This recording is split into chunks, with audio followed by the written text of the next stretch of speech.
देख रहे हैं सुदर्शन न्यूज। नमस्कार। ब्रेक के बाद एक बार फिर आप सभी का स्वागत है। चलिए खबरों में आगे बढ़ते हैं। आपको बता दें कि देश में जिहादियों का मनोबल कितना बढ़ा हुआ है, इसका अंदाजा आए दिन घट रही घटनाओं से लगाया जा सकता है। वहीं आपको बता दें कि जिहादियों ने दिल्ली के बाद कर्नाटक की राजधानी बेंगलुरु में भी अपना जिहादी रूप दिखा दिया है। दरअसल कांग्रेस के बेंगलुरु विधायक श्रीनिवास मूर्ति के आवास पर जिहादियों ने हमला किया। इन कठमुल्लों ने न सिर्फ आवास को निशाना बनाया बल्कि पुलिस पर भी पथराव किया। इसके अलावा आवास के बाहर आगजनी की घटना को भी अंजाम दिया। भीड़ को काबू में करने के लिए पुलिस ने फायरिंग की, जिसमें 2 लोगों की मौत हो गई। वहीं पुलिस और लोगों के बीच हुई झड़प में 60 पुलिसकर्मी भी यहां घायल हो गए हैं। भीड़ ने विधायक श्रीनिवास मूर्ति के आवास के साथ ही बेंगलुरु ईस्ट के केजे हाली पुलिस स्टेशन पर भी हमला किया।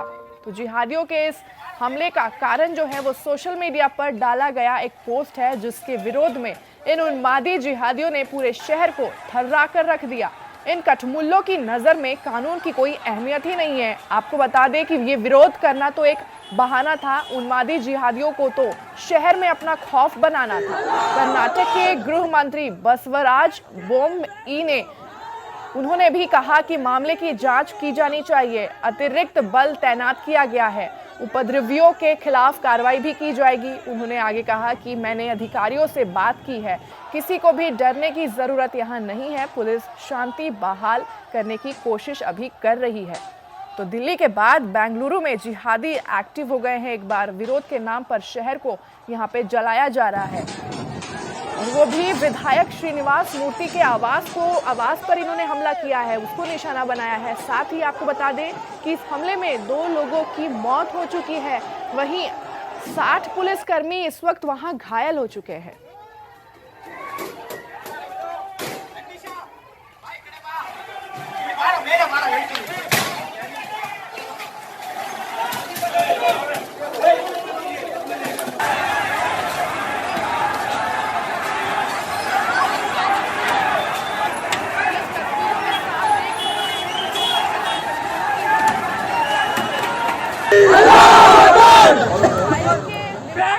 निशाना बना रहे हैं, पूरे शहर को जला रहे हैं, पथराव कर रहे हैं। आपको बता दें कि इस घटना में 60 पुलिसकर्मी घायल हो चुके हैं, वहीं 2 लोगों की मौत हो गई है, ये भी बताया जा रहा है।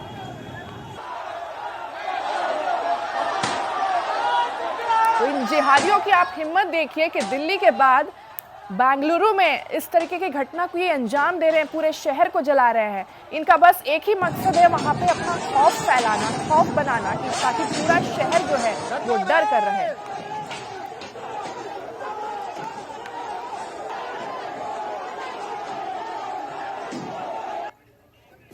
तो ये लाइव तस्वीरें मैं आपको दिखा रहे हैं, 2 अलग अलग तस्वीरें मैं आपको दिखा रहे हैं। देखिए किस तरीके से ये जिहादी उन्मादी जो है वो पूरे शहर को तबाह करके रखे हैं इस वक्त, और वो भी विधायक के निवास को यहाँ पे निशाना बनाया गया है। निवास के साथ साथ यहाँ पे पुलिस स्टेशन पर भी पथराव किया गया है, पुलिस कर्मियों पे भी पथराव किया गया है। बताया जा रहा है कि 60 पुलिसकर्मी जो है वो यहाँ पे घायल हो चुके हैं, वहीं 2 लोगों की इसमें मौत हो गई है।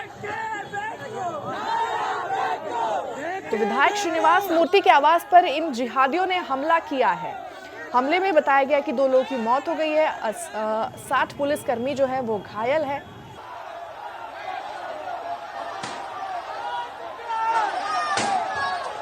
तो इन जिहादियों का यहाँ पे आप हिम्मत देख सकते हैं, कितनी ज्यादा इनकी हिम्मत बढ़ गई है कि अब दिल्ली के बाद कर्नाटक की राजधानी बेंगलुरु में ये इस तरीके की घटना को अंजाम दे रहे हैं। पूरे शहर को यहाँ पे वो जला रहे हैं, विधायक के निवास को यहाँ पे वो निशाना बना रहे हैं।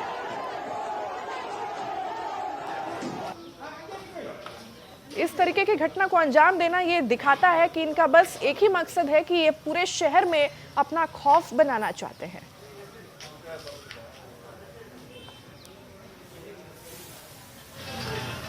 ये आप देख सकते हैं अलग अलग तस्वीरें में आपको लाइव तस्वीर दिखा रहे हैं, किस तरीके से गाड़ी के शीशे को यहाँ पे तोड़ दिया गया है, पूरे शहर को किस तरीके से ये तबाह कर रहे हैं।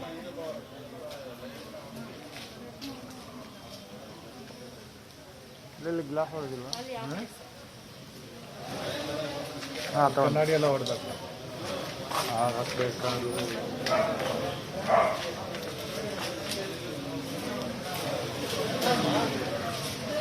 आपको बता दें कि इन कठमुल्लों की नज़र में कानून की कोई यहाँ पे अहमियत ही नहीं है, ये साफ देखा जा सकता है।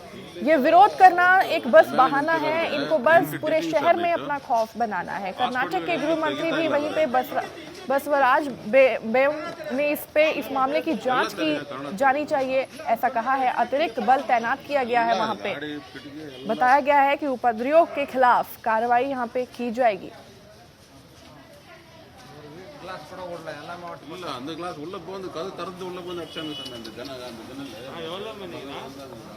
तो विरोध के नाम पे यहाँ पे पूरे शहर को जलाया जा रहा है। हमले में 2 लोगों की मौत हो चुकी है, 60 पुलिसकर्मी यहाँ अभी भी घायल है।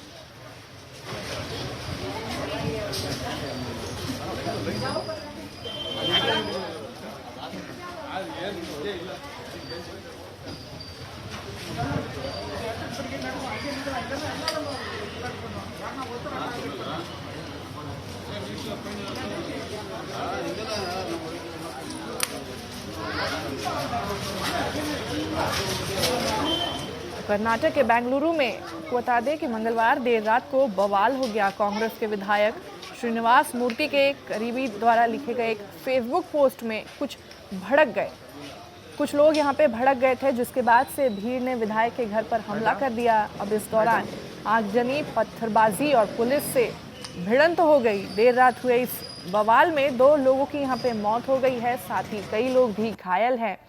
हालात को काबू में लाने के लिए बेंगलुरु में धारा 144 लगा दी गई है अभी वहां पे, जबकि हिंसा वाले इलाके में कर्फ्यू लगा है। विधायक के किसी करीबी द्वारा एक फेसबुक पोस्ट लिखा गया था, जिसको लेकर एक समुदाय के लोग भड़क गए। इसी के बाद हाली पुलिस स्टेशन विधायक के घर का घेराव किया गया।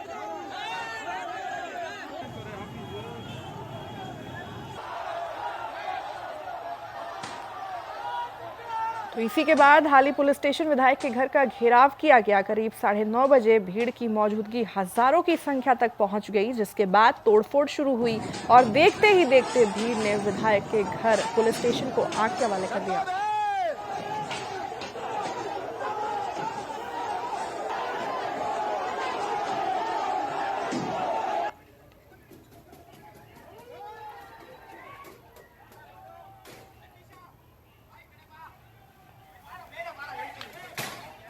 तो ये जिहादियों ने इस घटना को अंजाम तब दिया जब सब कोई उस वक्त विश्राम कर रहे थे, सब अपने घरों में शांति से थे और उस वक्त इस घटना को इन्होंने अंजाम दिया यहाँ पे।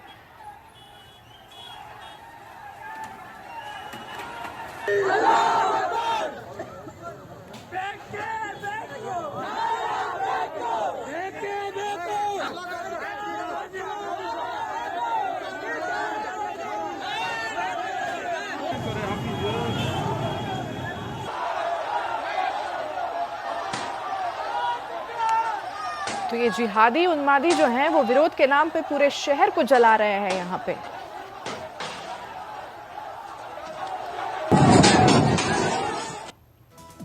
तो वहीं महामारी कोरोना के निपटने के लिए वैक्सीन का इजाद हो गया है। लंबे इंतजार के बाद दुनिया के लिए बड़ी राहत खबर यहाँ पे रूस से आई है। महामारी के बीच रूस ने दुनिया की पहली कोरोना वायरस वैक्सीन को मंजूरी दे दी है। इसे गामलेयो रिसर्च इंस्टीट्यूट ने एडवोन वायरस को बेस बनाकर यह वैक्सीन तैयार की है। राष्ट्रपति पुनीत अपनी दोनों बेटियों को यह टीका लगाया गया, जिसके बाद से उनकी सेहत में पहले से सुधार है। 20 साल की कड़ी मेहनत के बाद रूस को सफलता हासिल हुई है, लेकिन वैक्सीन को लेकर रूस यह जल्दबाजी दुनिया का भरोसा नहीं जीत पा रही है। क्या कुछ कारण है, इस रिपोर्ट में देखिए।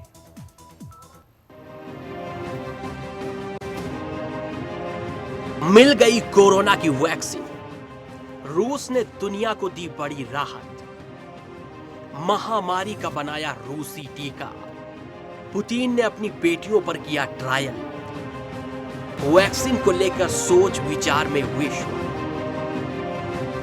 लंबे इंतजार के बाद आखिरकार दुनिया को कोरोना की दवाई मिल गई है और ये बड़ा तोहफा रूस ने दुनिया को दिया है। रूस ने कोरोना की वैक्सीन को उस समय मंजूरी दी है जब पूरी दुनिया महामारी कोरोना वायरस से लड़ रही है। दुनिया की पहली कोरोना वैक्सीन का ऐलान खुद रूस के राष्ट्रपति व्लादिमीर पुतिन ने किया है। उन्होंने साफ कर दिया है कि रूस के स्वास्थ्य मंत्रालय ने इस कोरोना वायरस वैक्सीन को अपनी मंजूरी दे दी है। दुनिया के लिए ये किसी खुशी से कम नहीं है, क्योंकि पहली बार कोरोना वायरस के खिलाफ वैक्सीन रजिस्टर्ड हुई है।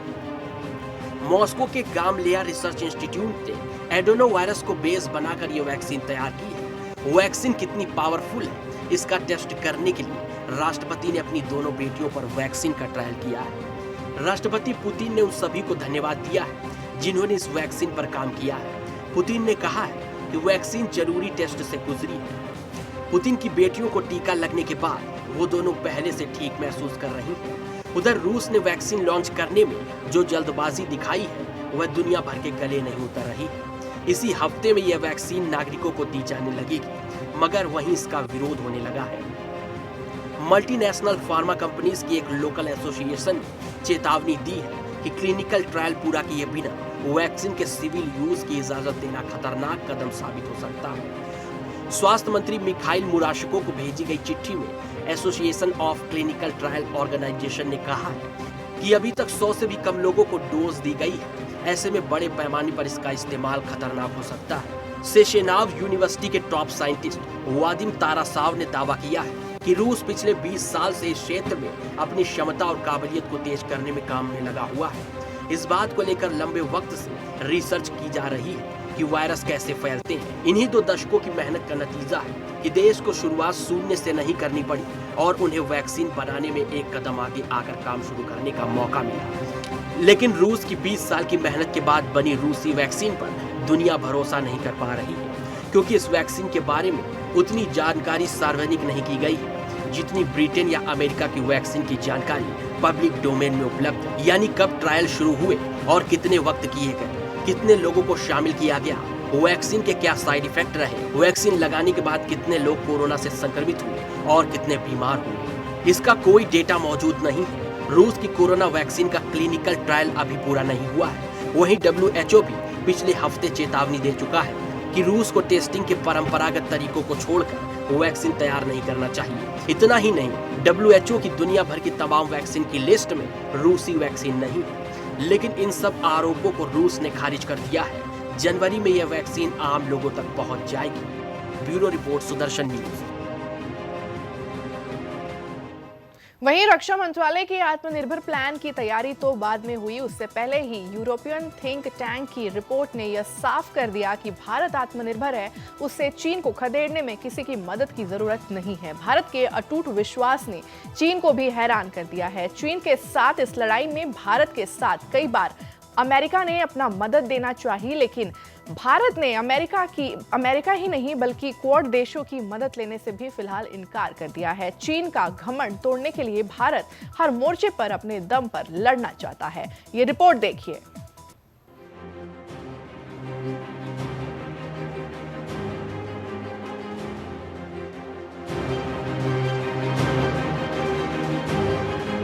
राफेल ने किया युद्धाभ्यास। हिमाचल के पहाड़ों में गूंजती राफेल की गड़गड़ाहट।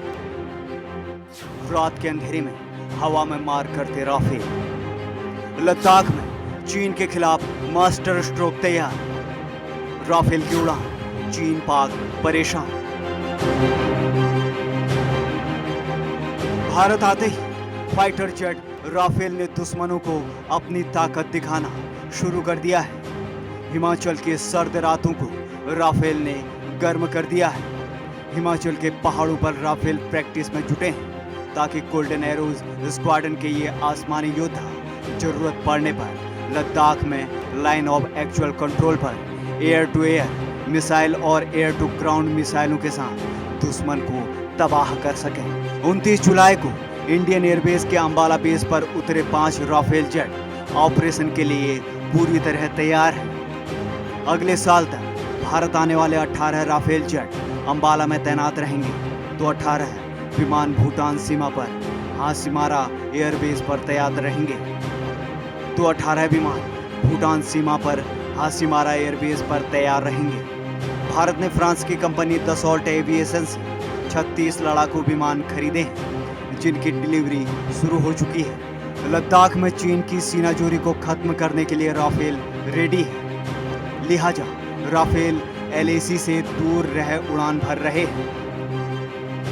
वो इसलिए ताकि अक्साई चीन में तैनात PLA के रडार इनके फ्रीक्वेंसी सिग्नेचर को न पहचान सके, क्योंकि खराब स्थिति में वे इनका इस्तेमाल जैम करने के लिए कर सकते हैं। हालांकि मिलिट्री एविएशन के एक्सपर्ट कहते हैं कि राफेल का इस्तेमाल लद्दाख में ट्रेनिंग के लिए भी हो सकता है, क्योंकि इन विमानों में युद्ध जैसी स्थिति में अपना सिग्नल फ्रीक्वेंसी बदल लेने की क्षमता है।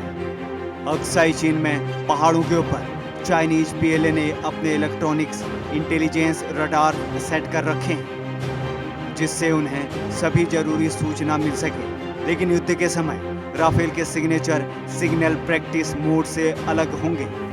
PLA के एयरक्राफ्ट डिटेक्शन रडार अच्छे हैं, क्योंकि उन्हें अमेरिकी एयरफोर्स को ध्यान में रखकर तैयार किया गया है। राफेल की खूबी की बात करें तो राफेल 2 इंजन वाला फाइटर प्लेन है। दुनिया की सबसे घातक मिसाइलों से लैस है राफेल। राफेल में हवा में मार करने वाली मीटेरियोर मिसाइल लगी है।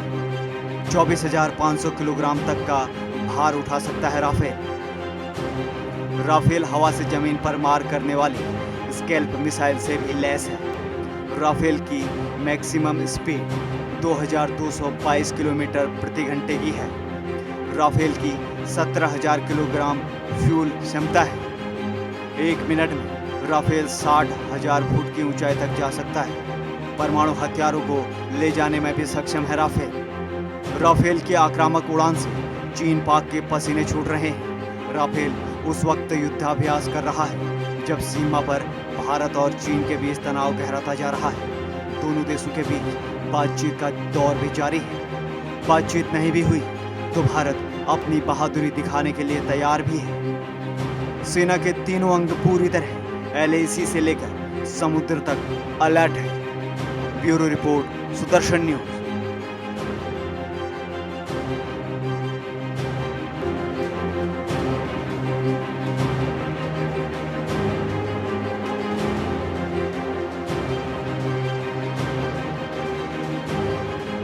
राफेल ने किया युद्धाभ्यास। हिमाचल के पहाड़ों में गूंजती राफेल की गड़गड़ाहट। रात के अंधेरे में हवा में मार करते राफेल। लद्दाख। वहीं अमेरिकी राष्ट्रपति चुनाव से पहले ही डोनाल्ड ट्रंप को कुर्सी खोने का डर सताने लगा है, क्योंकि नवंबर में होने वाले चुनाव की भविष्यवाणी हो चुकी है। 1984 से अमेरिका का इतिहास लिखता आ रहा यह शख्स एक बार फिर भविष्यवाणी कर चुका है। लेकिन अफसोस की बात यह है कि भविष्यवाणी सुन ट्रंप की बेचैनी जो है वो बढ़ गई है। क्या इशारा हो गया है कि अमेरिका को इस बार नया राष्ट्रपति मिलने वाला है? देखिए ये रिपोर्ट।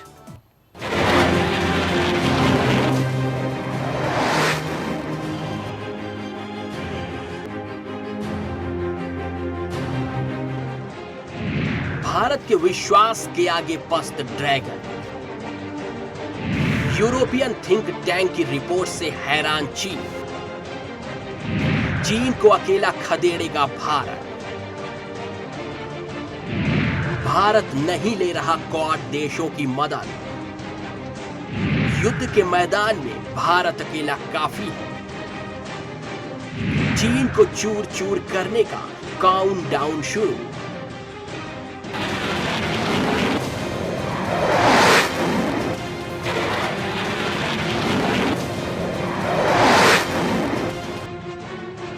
सीमा विवाद में चीन को चकनाचूर करने के लिए भारत के साथ कई महाशक्तियां खड़ी हैं। इनमें सुपर पावर अमेरिका कई बार अपना समर्थन भारत को देते हुए दिखा है। लेकिन इस बीच यूरोप के एक थिंक टैंक EFSAS की रिपोर्ट से चीन की नींदें उड़ गई हैं। रिपोर्ट में साफ कर दिया गया है कि चीन को खदेड़ने के लिए भारत अकेला ही काफी है। भारत के अटूट विश्वास के आगे चीन के इरादे पस्त हो गए। चीन को जिस बात का डर था वही हुआ भी। ब्यूरो के एक थिंक टैंक का दावा है कि अमेरिका ने भारत को पेंचिंग के खिलाफ क्वाड का गठन करने का मौका भी दिया, लेकिन भारत ने दिखाया है कि वह खुद ही चीन के सामने किसी भी मुद्दे पर मजबूती से खड़ा हो सकता है। EFSAS का यह भी कहना है कि 2017 में डोकलाम की तरह यहाँ भी चीन की आक्रामकता के सामने भारतीय राजनीति और सैन्य नेतृत्व को दृढ़ रवैया और निश्चय ने चीन को हैरान कर दिया है। जून में चीन और भारत की सेनाओं के बीच हुई हिंसक झड़प के बाद से दोनों देशों के बीच कई वार्ताएं हुई हैं और आगे भी लगातार हो रही हैं, लेकिन अभी भी चीन की सेना सीमा पर डटी हुई है। भारत ने चीन को आंखें दिखाते हुए उसे फिंगर 5 से हटकर वापस फिंगर 8 पर जाने का इशारा कर दिया है। चीन को मुंहतोड़ जवाब देने के लिए भारत ताकत जुटा रहा है। दोनों देशों के बीच चल रहे विवाद को फिलहाल अभी विराम नहीं मिला है। इसका मतलब है कि सर्दी आने तक और मुश्किल मौसम के बावजूद इतनी ऊंचाई पर दोनों देश अपने रुख पर कायम रहेंगे। भारत ने बड़ी मात्रा में ताकत जुटा ली है। जैसे हर साल भारत सियाचिन ग्लेशियर में अपनी पकड़ मजबूत करने के लिए अभ्यास करता है, उसकी तैयारी भी की जा रही है। चीन से हर मोर्चे पर लड़ने के लिए भारत ने किसी की मदद लेने से इनकार कर दिया है।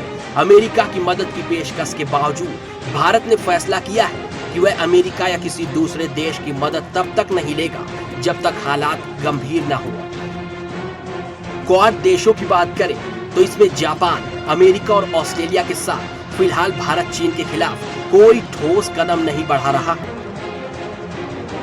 क्योंकि यह बात जग जाहिर हो चुकी है कि चीन से निपटने के लिए भारत अकेला ही काफी है। Bureau report, Sudarshan news.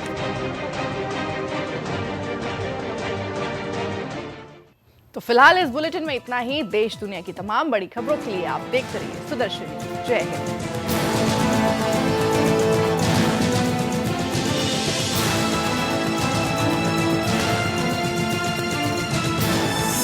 आप देख रहे हैं सुदर्शन न्यूज।